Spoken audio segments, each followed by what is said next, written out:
بسم اللہ الرحمن الرحیم۔ برائٹ سائڈ ود فیری میں خوش آمدید۔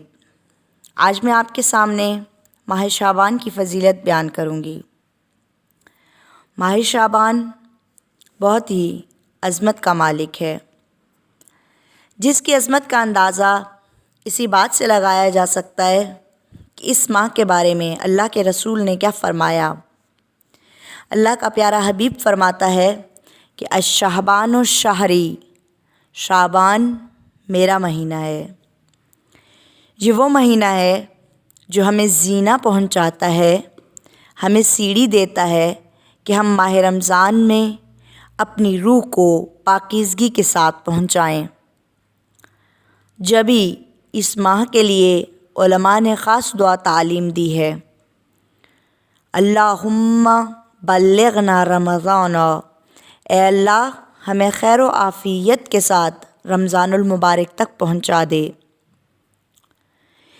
اس ماہ کی فضیلت کے بارے میں رسول خدا صلی اللہ علیہ وآلہ وسلم کا بہت خوبصورت فرمان ملتا ہے کہ اللہ کے رسول فرماتے ہیں کہ جو شخص محبت رسول اور تقرب خدا کے لیے شعبان میں روزہ رکھے تو خدا تعالیٰ اسے اپنا تقرب عطا کرے گا۔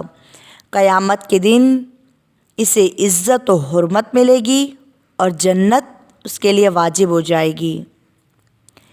اسی ماہ شعبان کی فضیلت میں امیر المومنین علی بن ابی طالب فرماتے ہیں کہ جب سے میں نے پیغمبر اکرم کے منادی کو یہ ندا دیتے ہوئے سنا کہ وہ ندا دے رہا تھا کہ مجھ سے جب بھی انہوں نے یہ ندا دی، اس وقت کی ندا کے بعد کبھی بھی مجھ سے شعبان کا روزہ ترک نہیں ہوا اور جب تک میں زندہ رہوں گا ترک نہیں ہوگا انشاءاللہ۔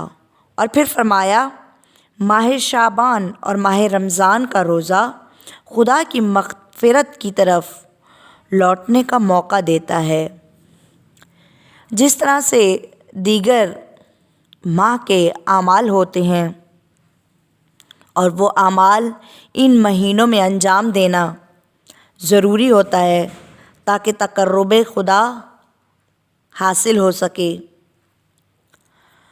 تو اسی طریقے سے بالکل ماہ شعبان کے بھی کچھ مشترکہ اعمال ملتے ہیں جن کو انجام دینے سے ہم تقرب الہی اور خدا کی رحمت کے مستحق ہو سکتے ہیں۔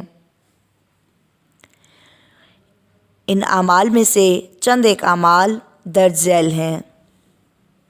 سب سے پہلے ماہ شعبان میں روزہ رکھنا، کہ روزہ رکھنے کی ماہ شعبان میں بے حد فضیلت بیان کی گئی ہے۔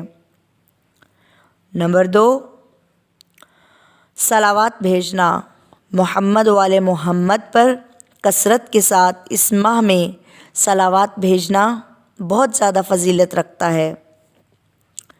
نمبر 3، صدقہ دینا۔